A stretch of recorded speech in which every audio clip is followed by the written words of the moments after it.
Sanje Gyunji Chinyi Shesu, Zechin Yishina, Rinchen Beyang. Tupten Yishin Kyoto Wangpoche, Pemandonga, Limbara Sowande.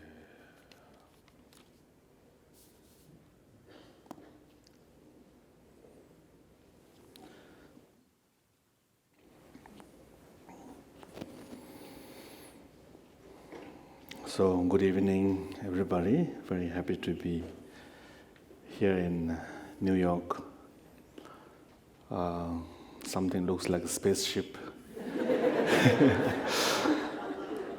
I've never given talk in a spaceship before.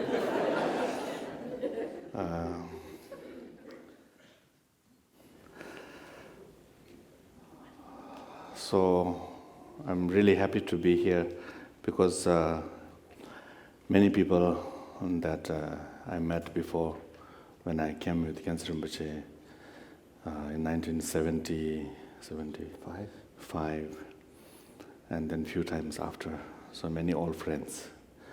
So we are all, getting a little bit older. And here in audience, I see maybe like 4 different generations of Buddhists in America. So I'm a little bit not sure how to talk, because some of you are maybe more senior than me in studying Buddhism, and some of you are quite new. I myself usually I don't travel much giving teaching or lecture in the West. Mostly I'm staying in Nepal and Bhutan, taking care of the monastery, and I think I spent 20 years of my life with the previous Khyentse Rinpoche, like he mentioned, since I was 3 maybe, till 25 when Khyentse Rinpoche passed away. Then after that, searching for the reincarnation and preparing for the arrival of the Khyentse Rinpoche's reincarnation. And once we found the reincarnation, another 20 years serving the young Khyentse Rinpoche. So I feel very, very fortunate to be able to spend a long time with such a great master like Jamji Khyentse Rinpoche for 20 years. And being with Khyentse Rinpoche, that I got chance to meet so many of the great masters, like his only 16 Karmapa, the 14th Dalai Lama, and many, many senior masters. They always come and visit, or Khyentse Rinpoche go and visit them. So I always feel very, very fortunate and very lucky. And same many of our friends here, many of the senior students. I think we should always not to forget that how lucky we are to meet such great masters, realized masters who came from Tibet and then all the way to America and to teach. So many of us very, very fortunate to be able to meet them. I sometimes tell Western friends that why Tibet had so many great masters is because if you look in the Tibetan sort of situation in Tibet, out of the 6 million Tibetans, more than 10% Tibetans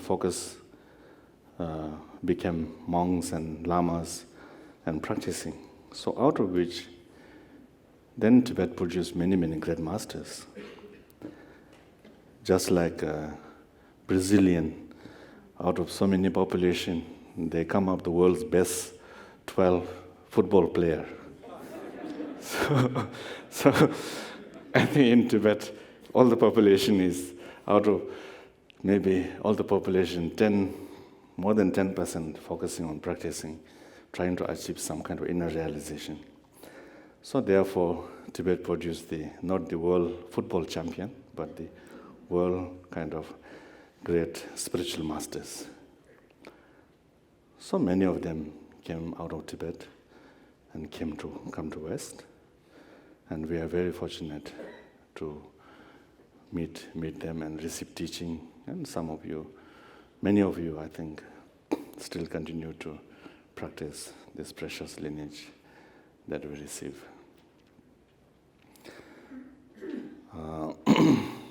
So, to tell you a little bit about Rabjam Khyentse Rinpoche, maybe some of you maybe didn't meet him, or some of the younger people maybe heard about Rinpoche or read about Khyentse Rinpoche. So Rabjam Khyentse Rinpoche is one of these Tibet's great master, among the many Lama, one of the great master who studied with 50 different teachers from the 4 major schools of Tibetan Buddhism. And then himself not only studied, but he put into practice by staying more than 20 years in cave and retreat, like that. So Khyentse Rinpoche, somehow, when he left Tibet, he brought the precious lineage and all the teachings. So nowadays, recently I met one Tibetan kind of researcher. He told me about this story of one of the Khyentse Rinpoche's teacher from the Gelug school, one very well-known geshe. And this geshe, he has predicted that Khyentse Rinpoche's Dharma activity will flourish one-third of the world. I never heard that prediction before. It was just recently in Queens, Jackson Heights area. I heard this story. So it's very true, you know. I think everywhere we look, somehow Khyentse Rinpoche is the lineage or teaching, and also Khyentse Rinpoche being a non-sectarian, Jime, the other day I mentioned a little bit. He had a responsible of upholding all the 4 schools of Tibetan Buddhist tradition. So he was very much, when he traveled since 1975. Wherever he traveled, he always tried to transmit whatever lineage or whatever tradition they follow.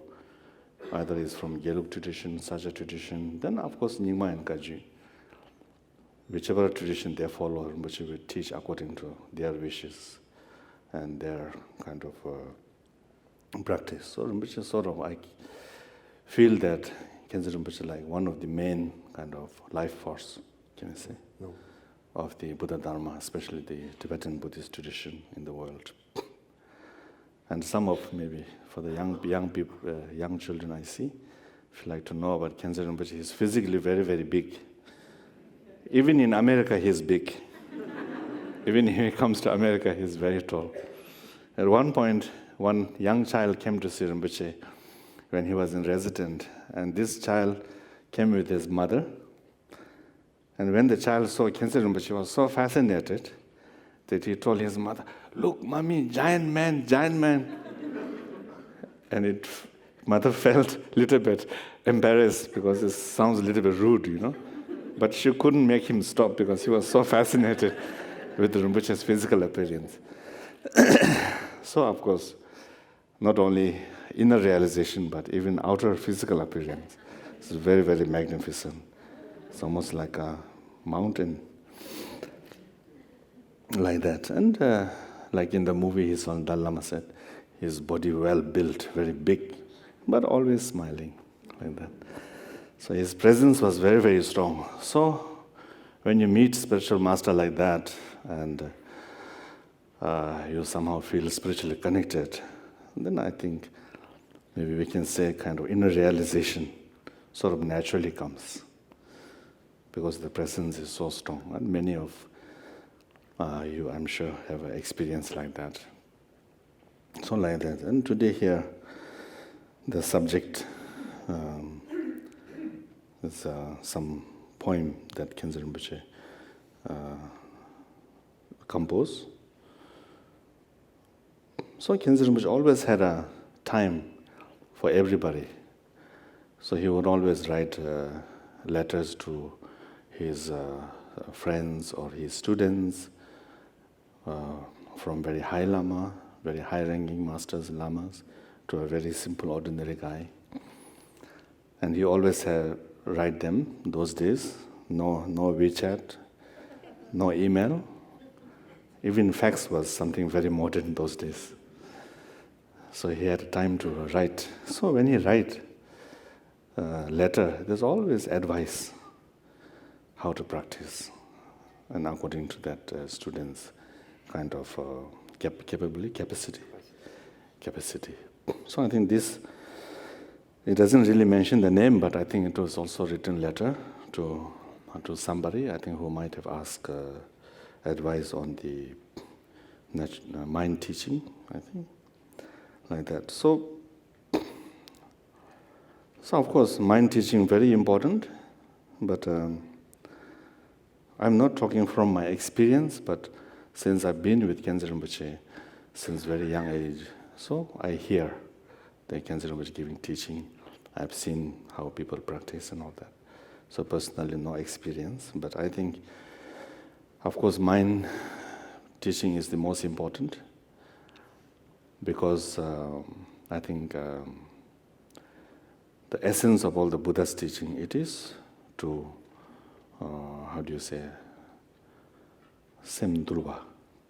subdue the mind. But since sometimes we say in Tibetan, something so close, something so near, that you won't see like your eyelashes. I don't know whether in the West you use this quote or not, but in Tibetan we say, because our eyelash is so close, so we don't really see them. So you need a kind of, in order to really get the teaching of mind, normally people will go through lots of practice, preliminary practice, Nyandro practice, and from the Nyandro, I think to become to do a good practice, or good practice, to become a good practitioner, I think that why we practice, I think that's very important. Not just because it's fashionable, or not just because it sounds good, or not just as kind of temporary relaxing. The purpose why we want to practice Dharma has to, with the reason why we want to practice has to be because of what we call the 4 changes of mind, or 4 thoughts. 4 thoughts that turn the mind into Dharma. Then, precious human life. So much potential that we have. Then, of course, in the traditional classic teaching, there's all this reflection of now we in the traditional teaching that Tanjo Nyepakawa, the 5 things. Anyway, 18, I don't know how to say it in English. Yeah, Tarwaje dan Jorwachu. So all these things is to reflect on, to see how precious human life. So sometimes we can also use from the modern kind of thinking, that if you look at the evolution of the modern science, that how the human race started from being a cell, slowly to a fish, and then slowly to, I'm sure more of you study in the science. And then when I sometimes think, there are like millions of chances that we not become a human being, that we become a mushroom or we become a tree. So of course, mushroom and tree and don't have the intelligence that we have. So I think from that evolution point of view, I think we can also look at how precious human life is, because we have so much intelligence, so much potential. Then also people who have this precious human life. So how many of us really utilize it properly? many people somehow take it for granted. There's a kind of a joke. One Tibetan Lama was teaching this precious human life to a Chinese student. And he said, oh, the precious human life is very rare. And the Chinese student said, the Lama, you've never been to China.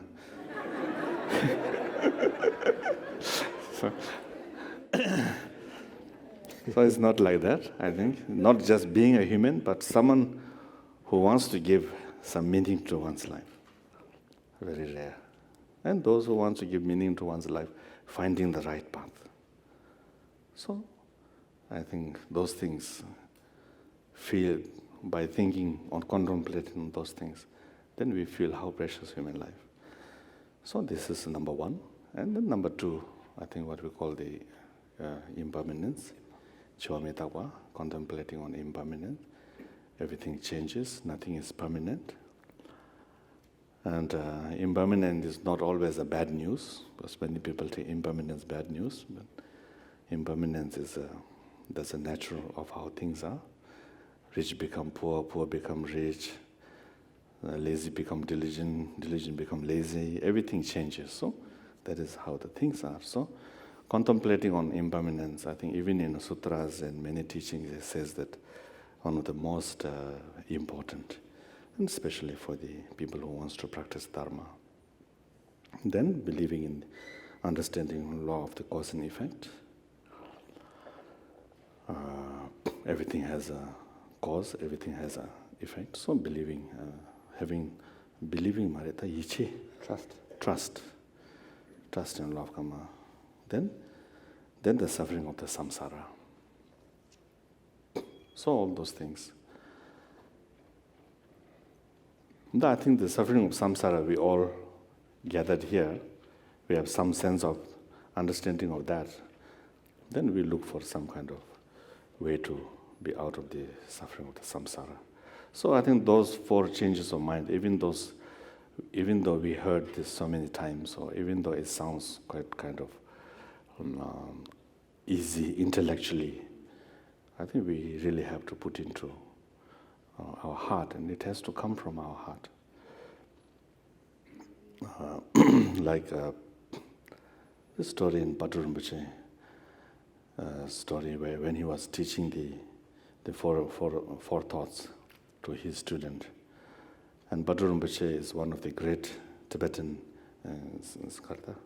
yogi master, who's like the best example of the practitioner who lived in somewhere near Dzogchen monastery. And Rinpoche would stay in the cave, and the student also stay in the cave. And then when there is no appointment or there is no timing, when the time is right, the master would come out and call for the student, hey, where you are? And the student will come up from the bush or wherever he was meditating. If you've been to Tibet or you have seen the Tibetans, then you can imagine, especially in Shechen area, it's a big cloud like that coming out. And they would sit on the rock. And Bhatta Rinpoche would say one sentence. Precious Tanjur Dinishin Dunya Baka, the precious human life is very rare. And then teacher would cry, and the student would cry. So then they cry. The teaching finished.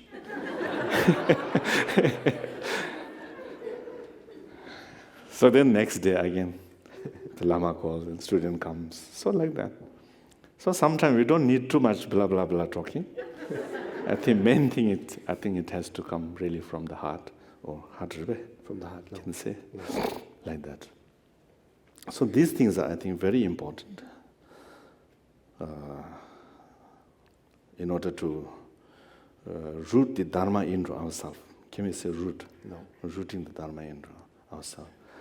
And I think in the West now, it's not really new. Now maybe almost 50 years since Buddha Dharma came to West, and I'm sure now the Dharma is really like rooted into the West. In the Western students' mind.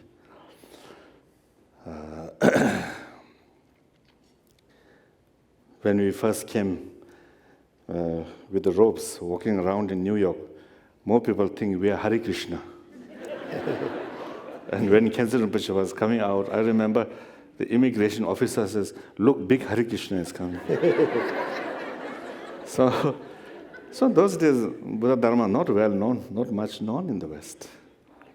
And now maybe the Hare Krishnas, people might say, "Oh, Buddhist monk." So like that.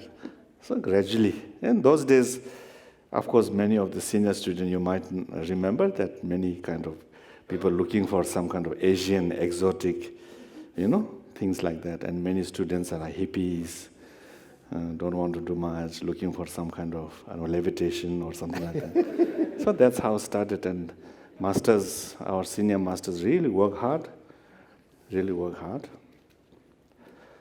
to bring the Dharma in.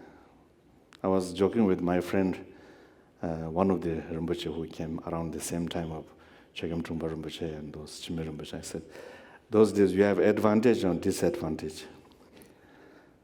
Disadvantage is you have to teach from zero to the Western students because they really don't know anything. And the advantage is you could have said anything, nobody would have known. And now it's not like that. Everybody can Google and then say. So like that, now I think Dharma is in the West for a long time, and I think that really the Buddha Dharma is not just a kind of superficial.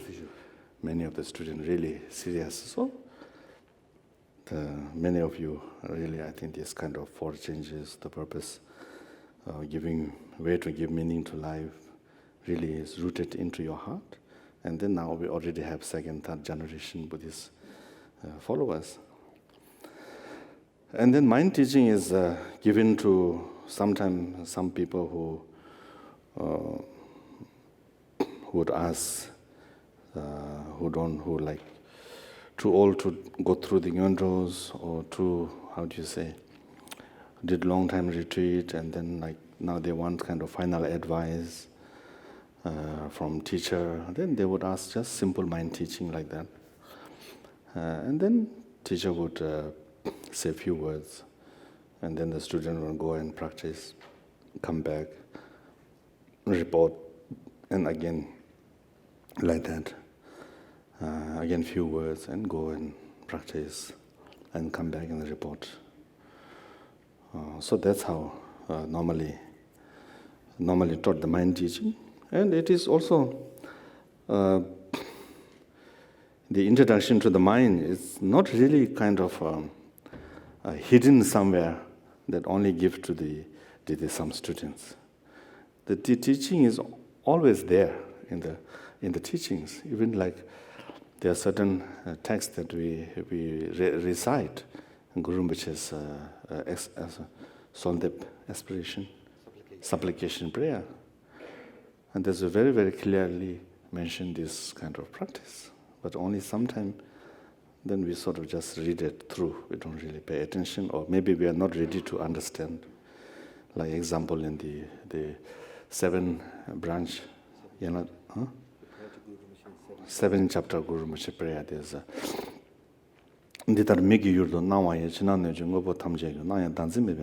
so whatever appears, just let it appear without clinging to it.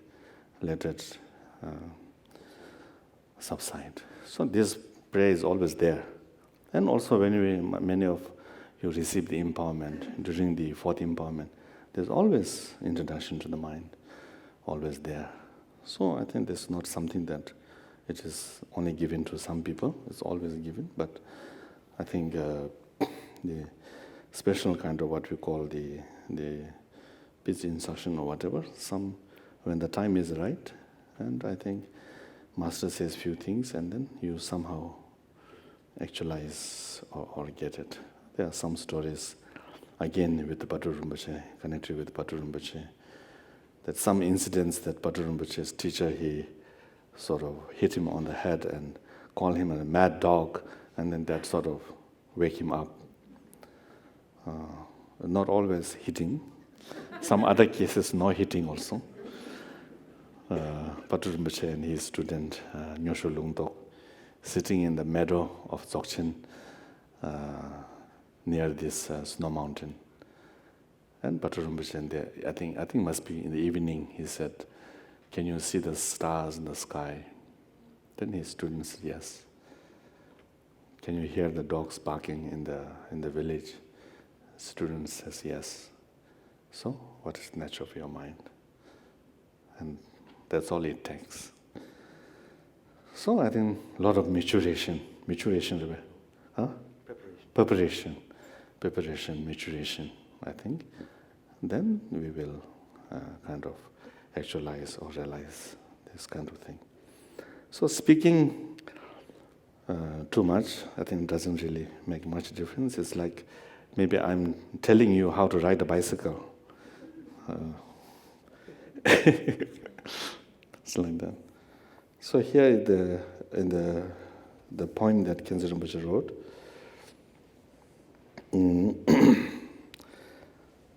so here I will ask Sean to translate. So if I make a mistake, I can blame him. Semji semla tebe se tongju mechang salewa majo kuyang lodenga ramba maying zamdu ja seta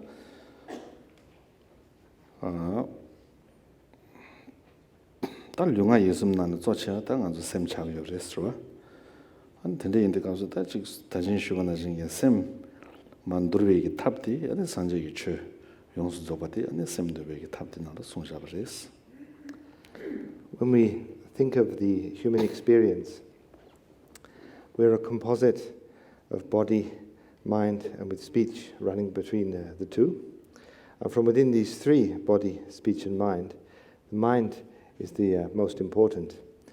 And with regard to the subduing of the mind, or the subjugation of the unruly emotions and thoughts, etc., that run wild in our mind, then the Buddha gave numerous teachings.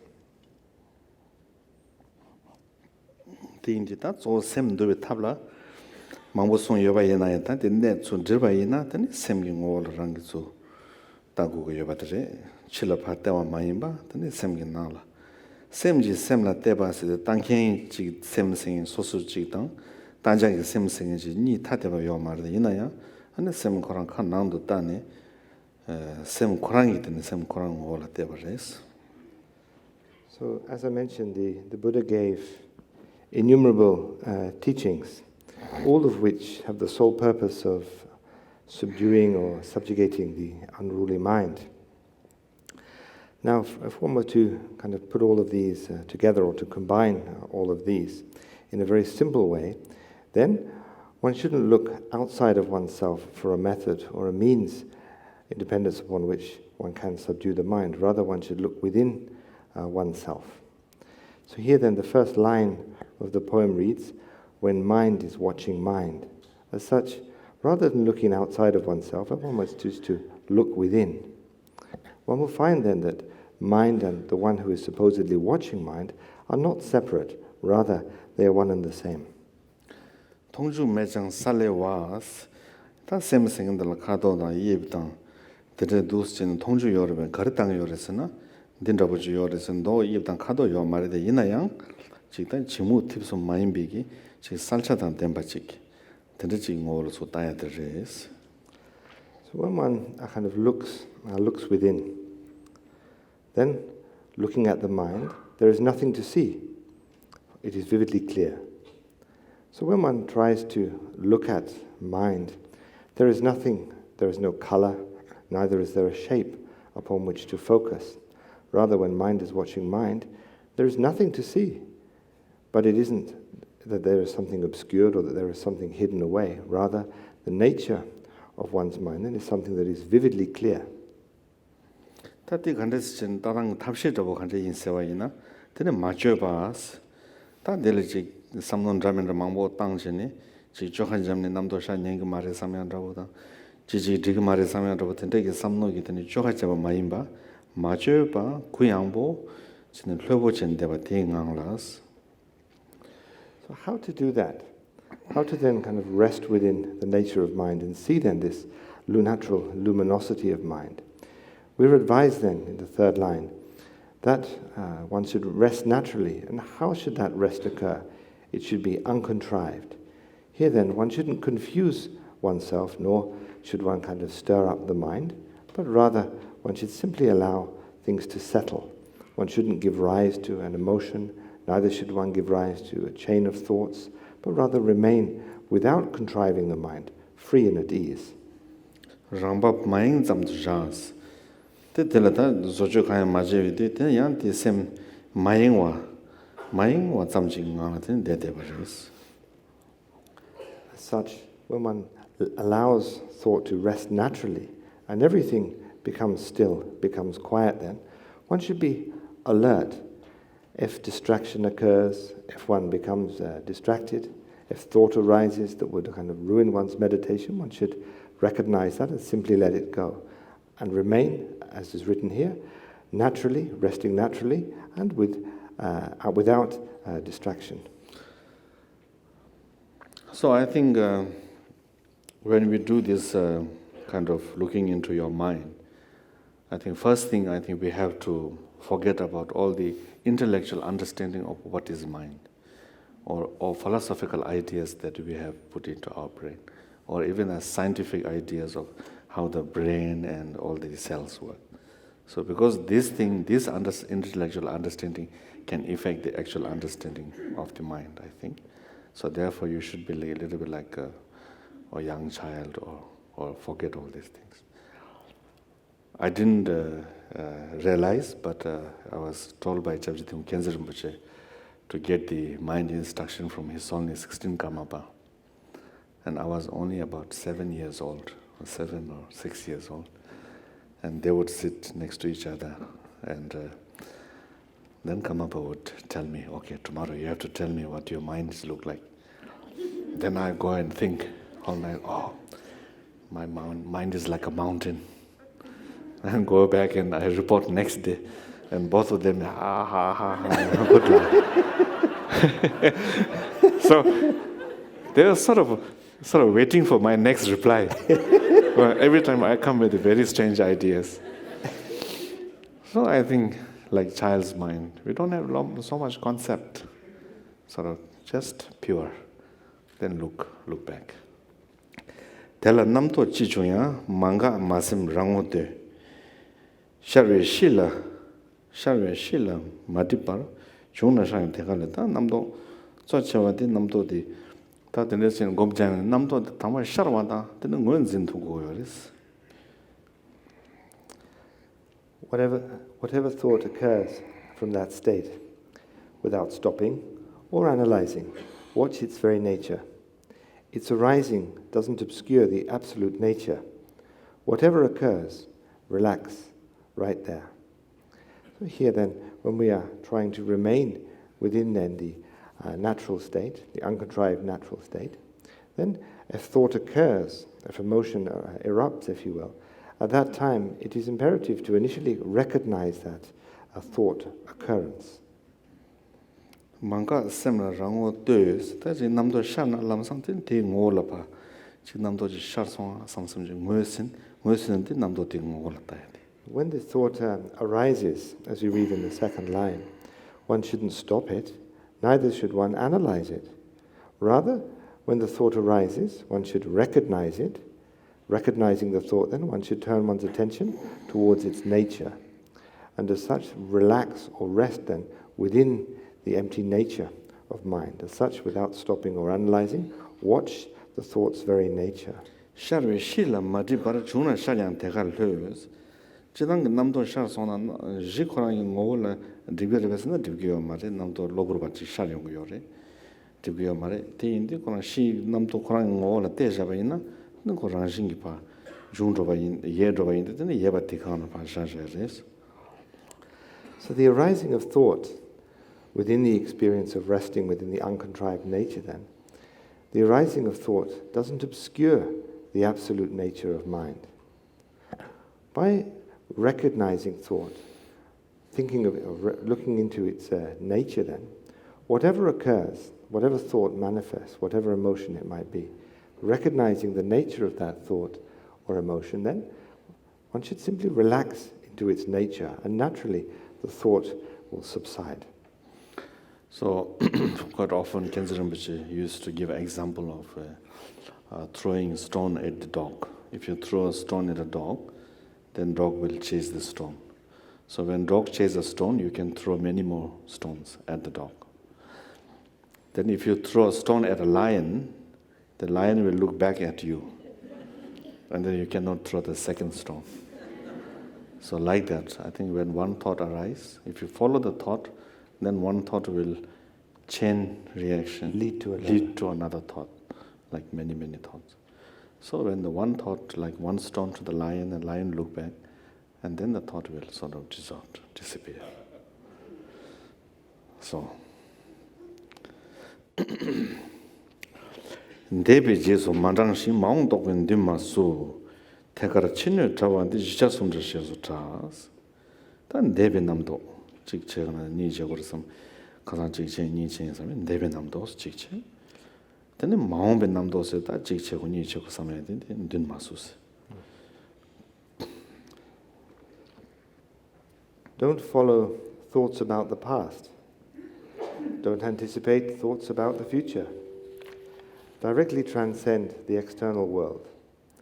That is called the four parts without three. As such, one shouldn't dwell in the past, thinking about things that one has done in whatever form that may take. Similarly, then, one shouldn't anticipate the future, thinking about making too many plans and reflecting on what one should or shouldn't do at a particular time in the future, etc. One is advised to avoid these two. Then Debi Jesu Manjang Maung Bagi Dim Masutan Debata Maungwa. Tatawa Sem Telayan, De Mount Despache Yondi, then Deba Maimba Maungba Maimba Tatawa Maimba Tela, then Jisha Sumders. That means. And to then directly transcend the external world. So here, when we reflect using the 3 times, then we've spoken about not dwelling in the past, and similarly then, about anticipating the future.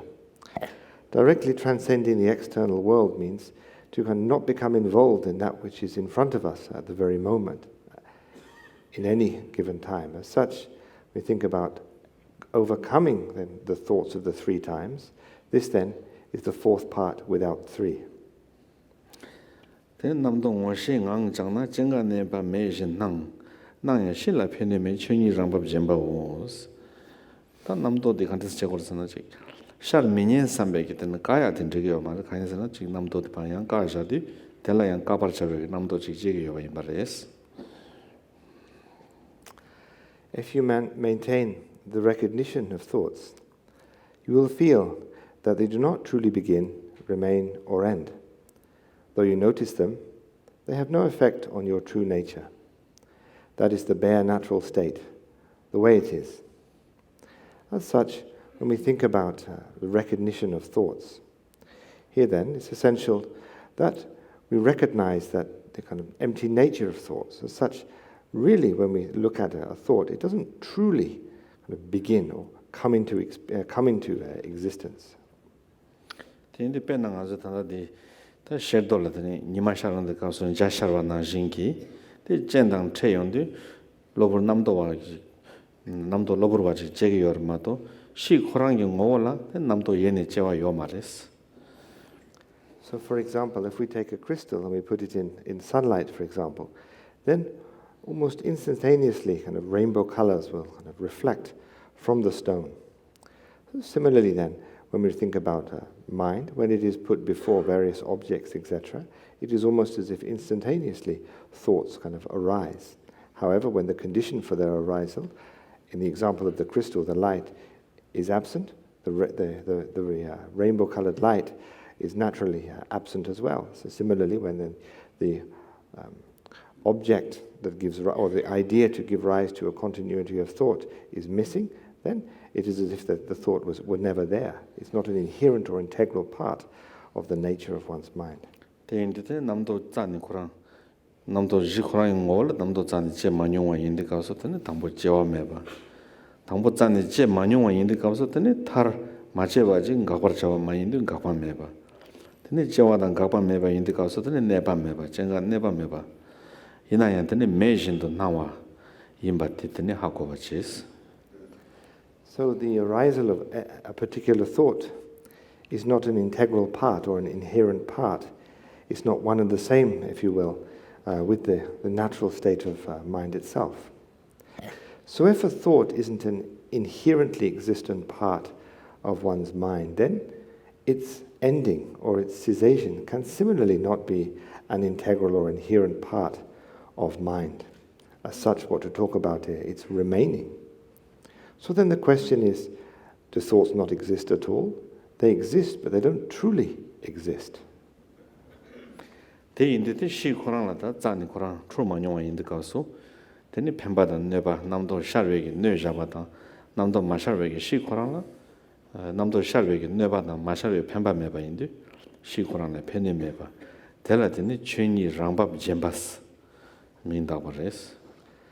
And so, for example, when we think about then the way that there is no inherent kind of arising or cessation of thoughts as integral to then the nature of one's mind, then with regard to mind itself cannot be neither benefited nor harmed by the arisal or then the cessation of these seemingly tangible, seemingly integral parts of our being, or these thoughts, if you will.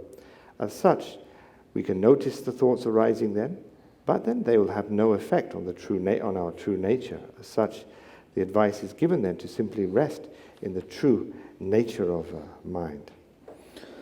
Rikdong sangha jayin di nyamji kunto lamche na trubarang ru tobe de nyur nyeba tobar chans ta tetabu gi chik tes chik rang sem dingla teni nyeba dawo ji nye nyamnyong dawo ji nyeba ina ta te pa jun chong ya de keshim ba shures. So this then is the experience of the bare natural state, the way it is now. If you take that empty awareness that is open and carefree as the path, all the time, both during formal meditation practice and also afterward, in the post-meditation time, you will quickly and surely acquire a confident realization that confusion is freed by itself. Te indi kauso ta teta bu gi nyamnyong di ritong sangha jayin di nyamja gi kauso ta ngaran so gom jap cheni nyamlen che kauso ta semo chong re ta tene nyamja mayin bi gi tene je tob ji chawa kauso yen tu jun do tene yang ni yang do kan tu tu ji semngol des chik tus khanang to korne tin taya de ta lam do chewegi tap tin res. So here then there are two things to bear in mind. So the empty kind of awareness, that is then the formal kind of meditation practice, if you will, simply to remain within that bare natural state, the way it is, open and carefree, and that's our kind of spiritual path, if you will.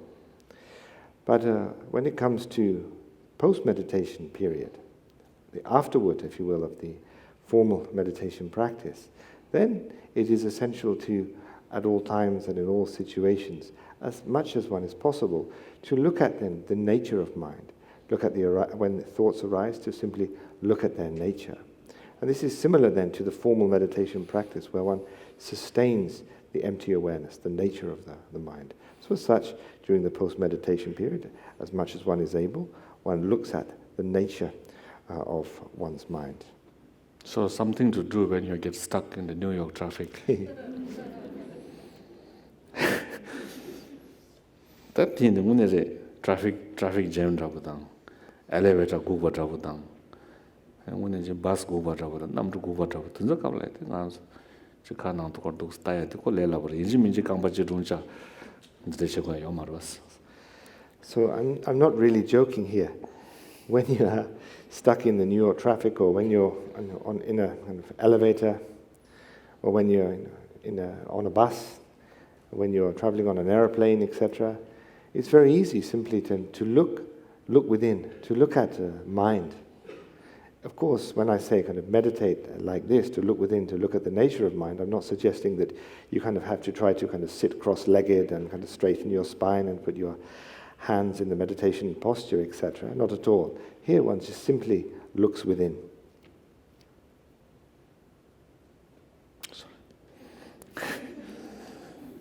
Today indeed that tentabu nyamlen jundo nyamsulen nyamlen cherwaina and then trubig na one de tamje demba trubama ba ranjing gitani chik tron robe gitani Nyebanye Seorbeta, topic dingdi. The new to Tobacheba. And as such, mention is made here then that if you if you continue this practice as much as you're able, putting a great deal of effort into it, then you will quickly and surely acquire a confident realization that confusion then is freed by itself. So the confusion then of grasping at the seemingly true existence of things will naturally be kind of set free by itself. Draws Lama Rangi Sim, Yerme Tui Seven, Nyambarajan Temeji, Nedun Chuki Ranjal Tas. It is very helpful then, we read, to mingle your mind inseparably with your teachers. By settling in equipoise within that state, developing faith and devotion, you will meet the natural face of Dharmakaya. I always tell some kind of newcomer who never had an opportunity to meet like my lineage. From my lineage, it's like Shechen Rabjam Rinpoche. Of course, different lineage, they all have very realized master. So those who didn't have opportunity to meet those masters, so I always say, when you say this mix, mingle your mind with Guru. Always, to my people who come to me and my friends, I always recommend Shechen Rabjam Rinpoche. Because physically now, not there, but like in the movie he saw, Dalai Lama said, spiritual energy or whatever, the lineage is very much alive. So we can always have this kind of Guru. No, I don't think it's really necessary to have someone who's physically there. So to give teaching, to transmit lineage, okay, younger lamas, lineage holders can do, but the root Guru or source of inspiration, from my lineage, like Shechen Rabjam Rinpoche, I always say. And nowadays, thanks to the modern technology, we have a lot of videos, we have photos, we know how they look like, we know how they sound like, So very much we can still connect. Someone like Longchen Ba, Jime Lingba, or these great masters, we don't have much idea how, unless looking at the painting Thangka. And Thangka also, each one looks different. so now we have this, photos and videos. I think very helpful. So spiritually, still not life, doesn't matter, I think. Like his own Dalai Lama says, spiritual energy very much life. Lineage is very much life. You can get the instructions, teachings, empowerment, but source inspiration like Khyentse Rinpoche. So, I think also in Nyingma and Kagyu tradition, maybe in other tradition also, but always there is end of the Guru Yoga, the dissolving the three syllable letters from Guru's forehead, Guru's throat, Guru's heart. Syllable letter Om, Ah, Hung radiates three lights dissolving into one's forehead, throat, and heart center. And then purifies our body, speech, mind, accumulating, purifies. And then at the end, the three lights comes dissolving into one's forehead, throat, and heart, and purifies subtle obscuration. And then the Guru dissolves into one's heart. So that's where I think what we're describing here, mingle one's mind. So little understanding, if you can gain from some practice or lots of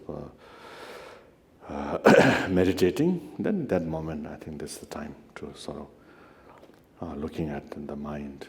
And if you have some experience, then understand that is what we call the inner Guru.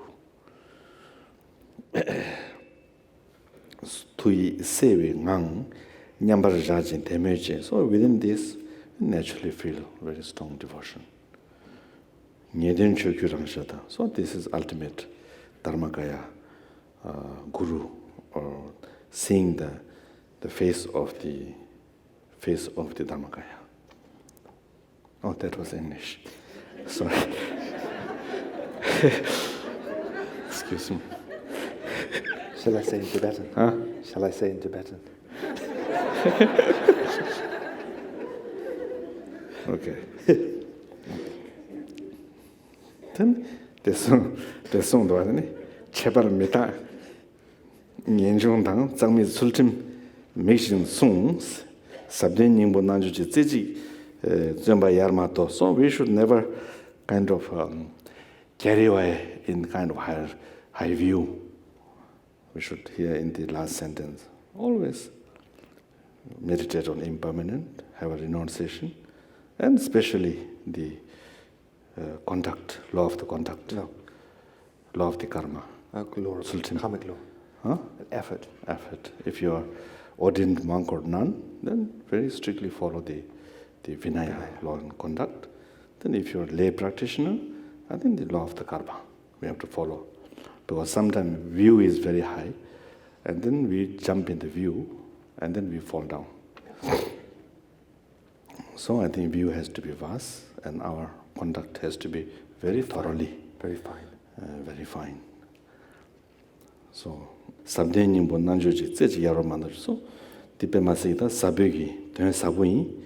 Ani rangiti kasota ning tsechi to nyamnen chishos. As such, especially guard the continuity of impermanence, renunciation, and pure discipline, like your own eyes. Never diminish your one-pointed diligence in the heart of the matter, the essential yoga of profound meaning.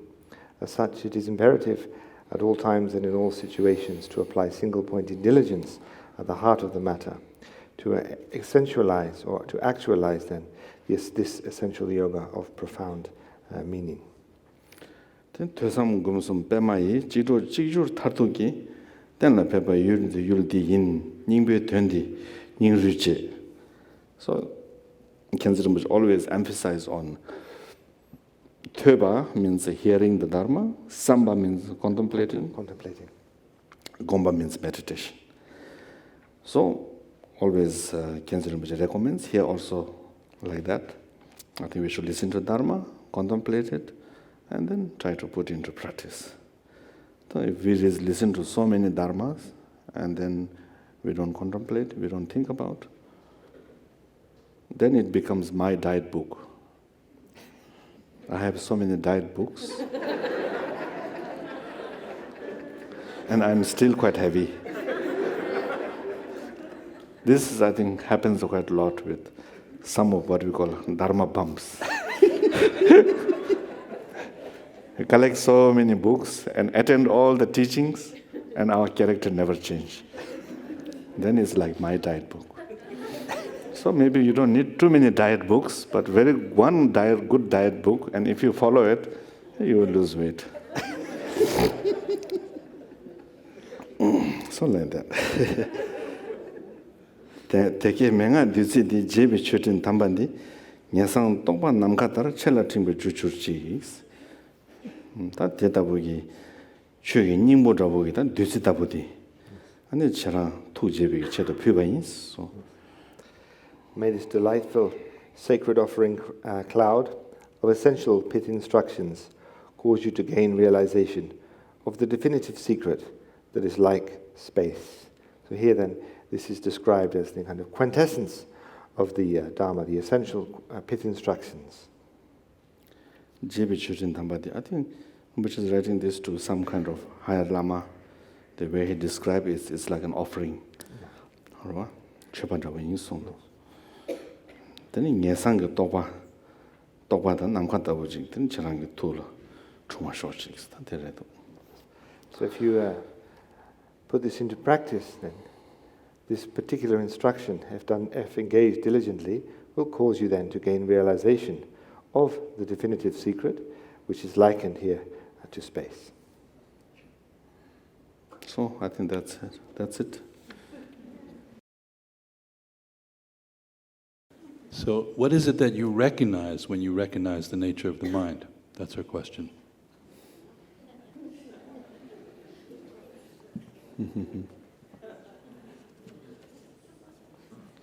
I don't know whether I have what you call actualize, recognize or not. That's up to my teacher to decide. But normally we don't share that.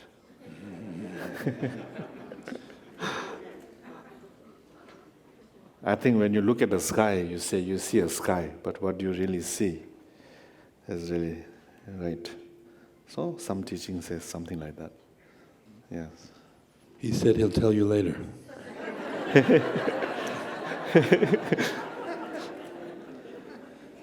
Okay, Rinpoche, here's another question. Do you have any advice on how to apply this practice to strong emotions and sensations in the body, such as fear? Same as thoughts, or are they different? Sorry? Is the strong emotion Yes. and this body sensation the same as a thought? Should it be dealt with the same as a thought, or is it different? Well,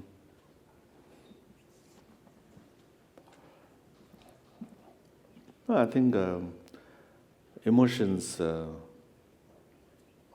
is part of the what we call namtok or thoughts. So we need a training. I think gom, when you say gom, it means familiarization, I think, literally translation. So the practice, I think we have to get quite familiar with it. We have to do again and again. So the more you kind of get a little bit experience into resting in the state nature of mind, then there will be less problem with all the less problem which relate with your thoughts. So emotion is also thoughts. I have some friends who didn't do much practice, and then suddenly they had some emotional problem, and then comes to me and say how to meditate. So then it's difficult when you're already like ups and downs. So I think we have to, when everything's sort of okay, we have to practice. And once we really get quite familiar with this practice, then emotion will not bother so much. Quite a good example is like riding a horse. So if you're very good at riding a horse, you become very balanced riding a horse, then no matter how much the horse jumps, it cannot throw you out. So that previous training, and not without much previous training, you just ride on a wild horse and then you will be thrown out. It happened to me in Tibet once. Quite painful. So I think what we need is previously practice, and then get familiar with it, and then naturally relate with your mind.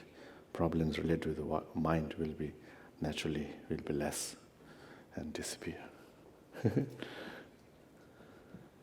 This question is, if we let our thoughts and emotions just be, then, and we just stay and watch, does that mean we will then do nothing in life and be very passive or numb? Passive, vegetable.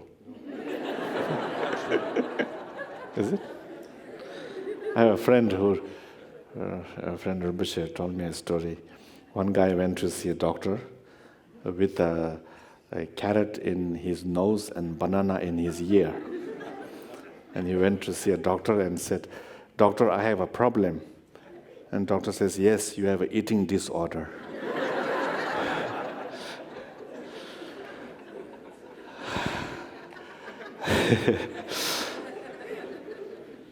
I think we are talking something like a vegetable, because when you talk about the meditation, there is I don't know how to describe in English, maybe Sean can do, Chingwa, Mukpa, Tipa, Gupa.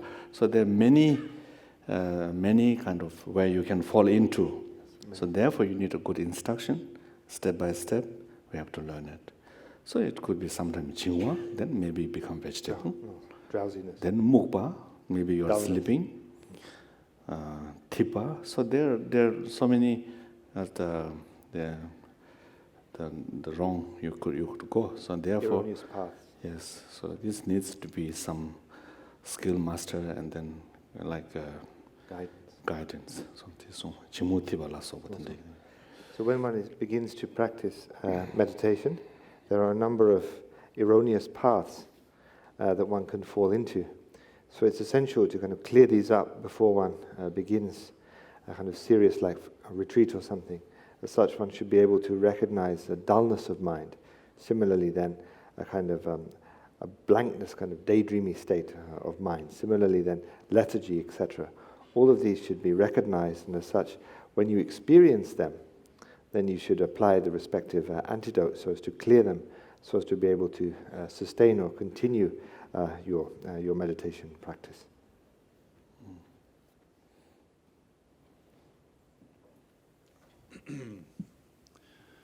Rinpoche, how can peace abiding, I assume they mean shamatha meditation or single-pointed meditation, help young school children?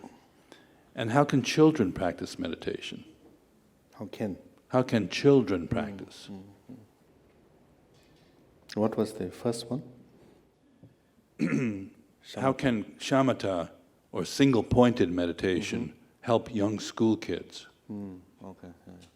Oh yeah, of course. I think it's very helpful. I think. I don't know how to explain properly, but Matthew Ricard, the Dhamma brother, my Dhamma brother, who's also a scientist, they had a lot of research done on how the children can meditate and use the one-pointedness or shamatha by using teddy bear, small teddy bear, for very young children. And I think they did some research and keeping the teddy bear on the chest. Maybe they are lying down and keeping, and then the breathing in and out, the teddy bear goes up and down or something.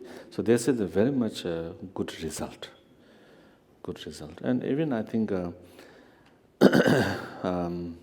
once we visit one of the school in New York, I don't remember which one. Okay. Yes, Dwight School. A long time ago, I forgot. So we talked a little bit to the children. Of course, in America, you don't teach religion. But we just say, stay. It's okay, no?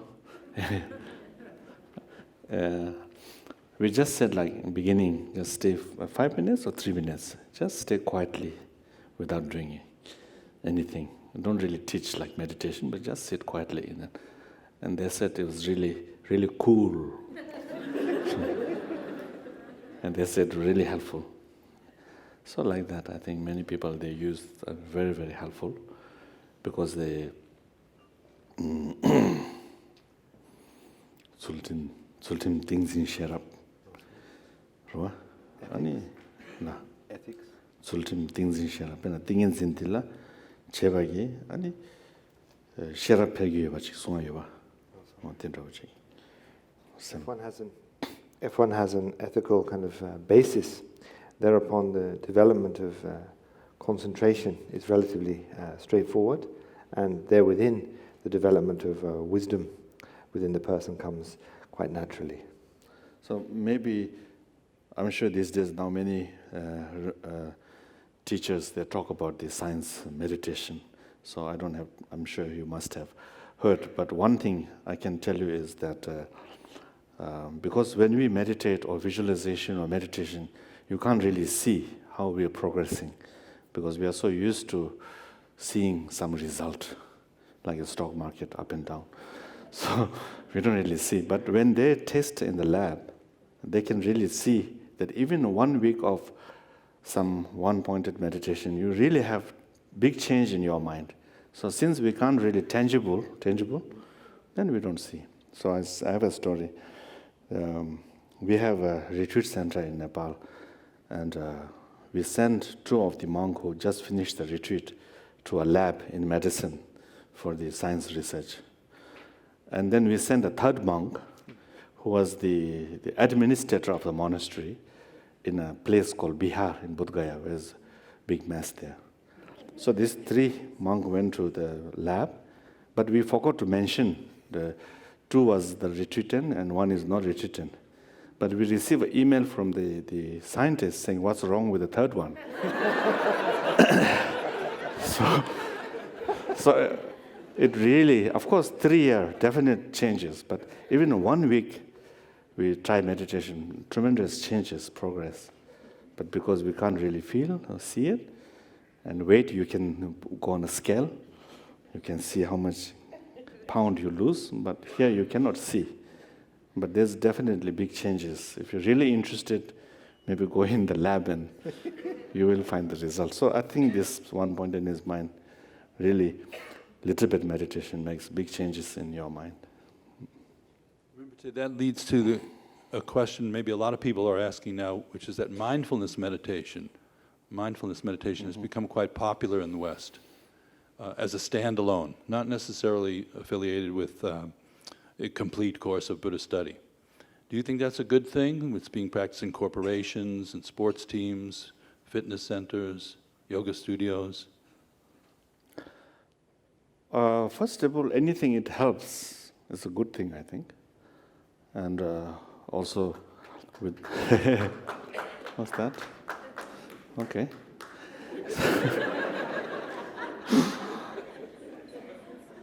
But is it a Buddhism then? I don't know, Ruwa.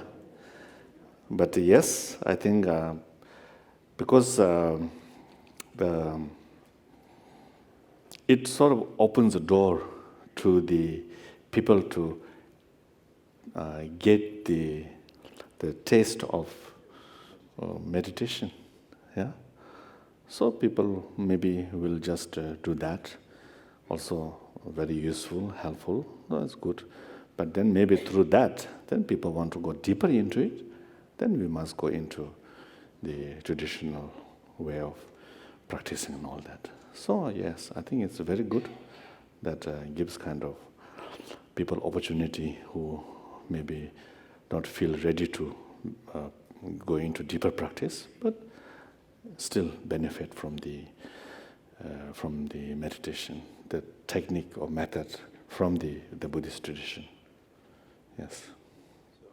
Perhaps we should close with one final question, or how's our time? We have time? Is it okay to do a few more? Yeah. Okay. This is a very profound question. Mm-hmm. Deep. Okay. What advice do you have for people who get sleepy when they're sitting? Coffee?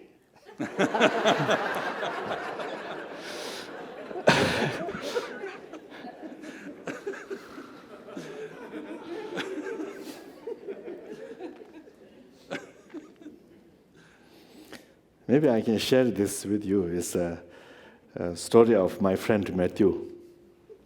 When he was a young scientist and very interested in the Dharma, very enthusiastic, and he came to Darjeeling to meet his first teacher, Khyentse Rinpoche.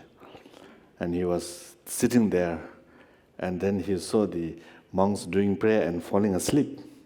And he was so amazed, say, how can they sleep during the prayer? But later on, he's number one sleeper in the puja. Of course, I think most of the Buddhist practice, you can always way to wake yourself. You can get up and walk a little bit here and there, and then sit and meditate.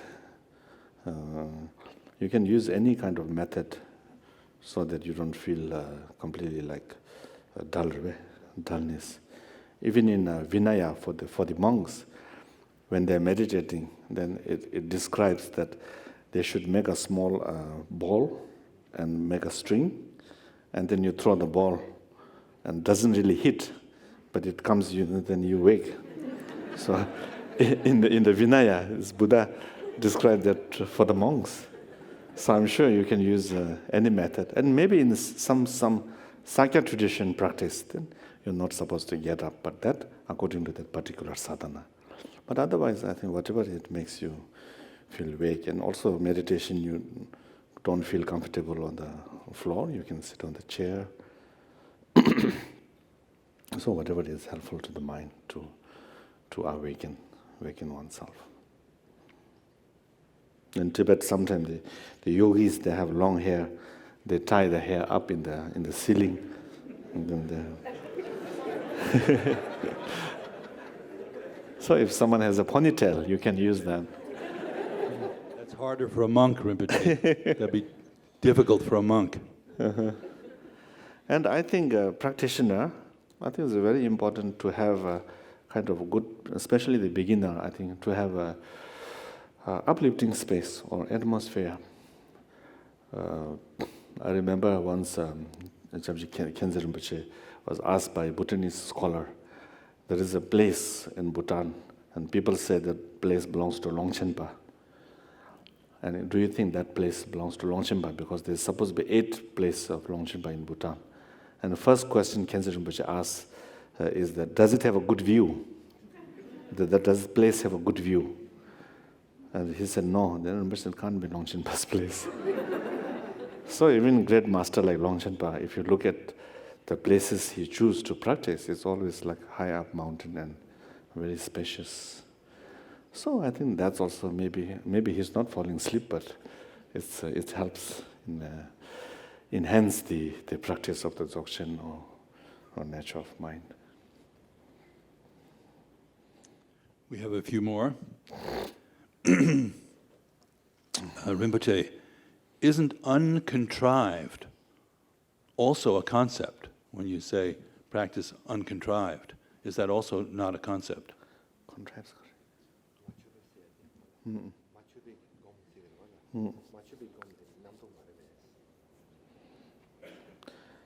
I think the machupa is jaktabarwa. The namdo mare jaktab. In the text, when it says one should rest uncontrived, free, and at ease in that state, it's not thinking about doing something in an uncontrived state. This is simply a way of resting. One just drops everything, so there's no contrivance and remains within that state. It's not a question of thinking that one is practicing it in an uncontrived way.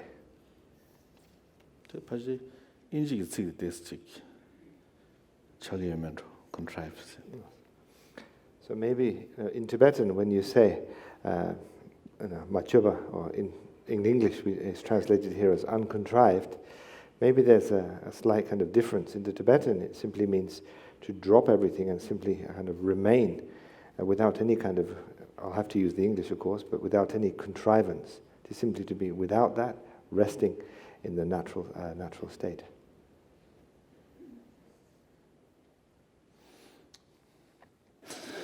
But this one is a good question, but there's one word that is unintelligible. So if the person who wrote it could just maybe shout out this word. Is pursuing blank incompatible with being good?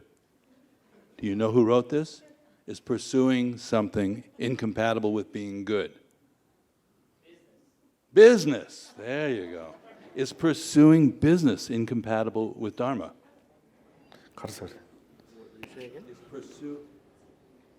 Is pursuing business, working with the business world, incompatible with the Dharma?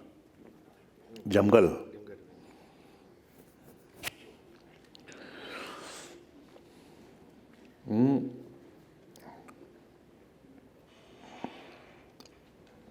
Buddhism, I think, is very vast. You can be completely, leave all worldly thing and go into mountain. That is the best, ultimate. Then, being in the worldly life, doing business, but you can be an honest businessman. I think being a Buddhist.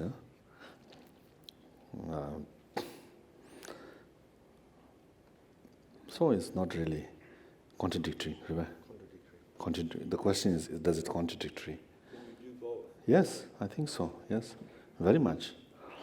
I think during Buddha's time, many of the kings, they're king, but still the benefactor of Buddha. So like that. So once Lama Shon was in Bhutan, and he went to a vegetable market, and then the vegetable seller, they're selling, what was it? Asparagus. So he says, he spoke in Tibetan, komo katsere, which means how much it is. And because his Tibetan is so good, she didn't realize he was a white man. So she said, 20 rupees, and she looked up and said, 50.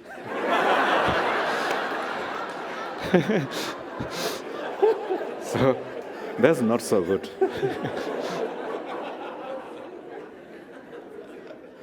Yeah.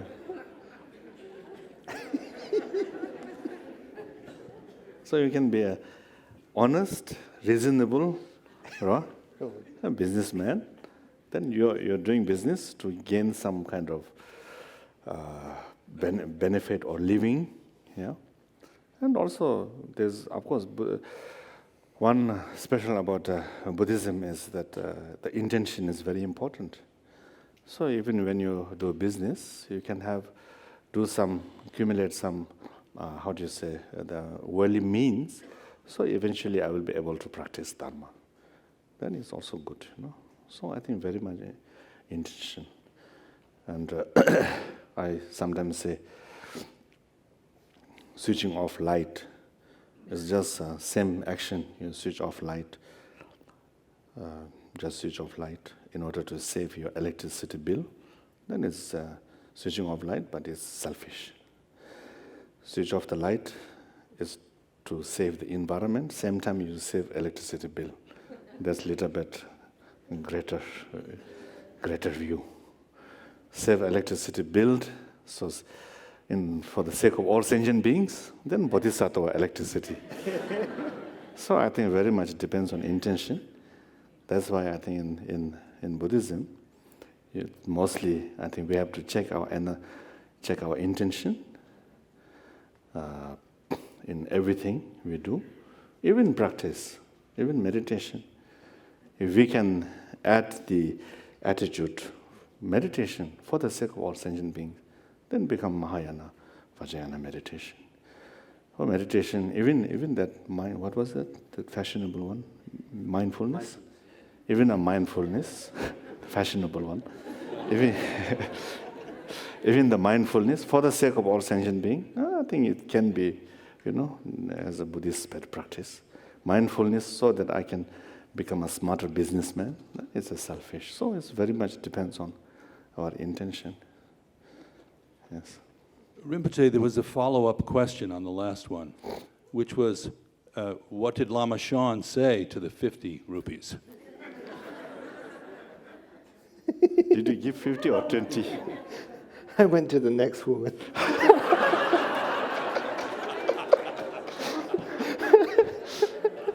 Okay, that's a skillful means. Yeah.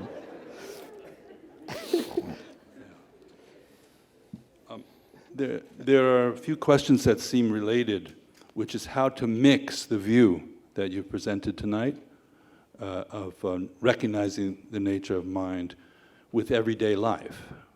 So, for example, relationships. For example, working with other types of sadhana practices that have ritual and form. How do you mix the view?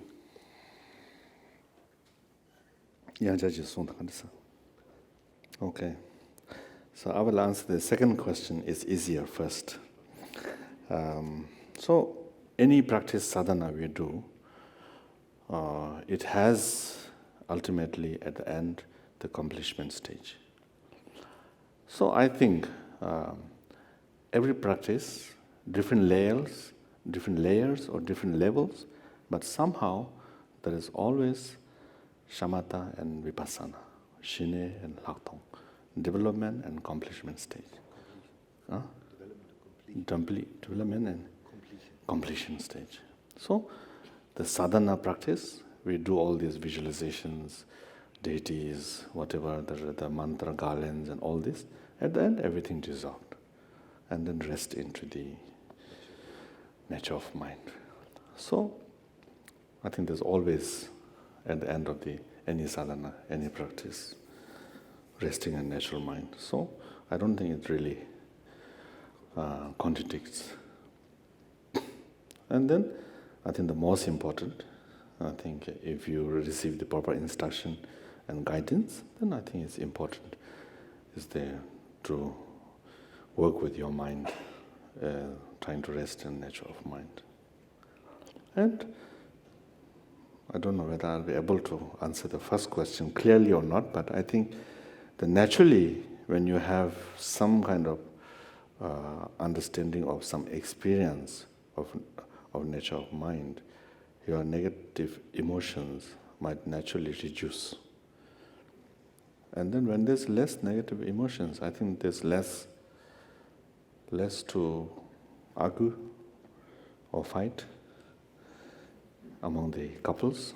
Or that was the question, right? Yes, about relationships. About relationships. Then maybe a good opportunity to meditate on patience also. Or understanding, no? Also, Patu Rinpoche's story one time that one man is sort of meditating in the hermitage, and Patu Rinpoche asked him, "What are you meditating on?" He said, "Oh, I'm meditating on Zoba, patience."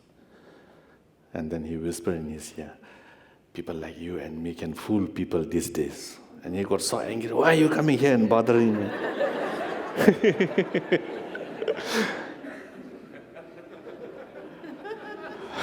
So I think as a practitioner, as a Buddhist, as a practitioner, when things go well, then we don't really know how good our practice or how much depth we receive when in practice. So when circumstances arise, that's the time I think we have to use. So sometime I think if you want to see some of how deep or how good you are, then some challenge maybe, something that will stir up your negative emotions, and then you can see whether you can handle it or not. And some of the Lojong practice, Lojong teaching, it almost like you have to look for a trouble. Almost like that. Not really you poke on somebody, but you almost look for a trouble, and you're fully ready to challenge any problem. So when the problem arises, so okay, now I can use the Lojong, tactics against the negative emotions. So this is the main purpose of practice. So becoming a better practitioner, I have many friends, Westerner, Easterner, friends, disciple of Khyentse Rinpoche, many. I don't really see them levitating or having a hollow on the head, but I've seen them becoming a better human being, less attached to the worldly life. So I think that's the result of the practice. So I think the problem is if you can look at it as a challenge, being a Buddhist practitioner, not much fear. And of course, being a most important, I think, not much hope and fear. Okay. Rinpoche, thank you so much for sharing the Dharma with us tonight.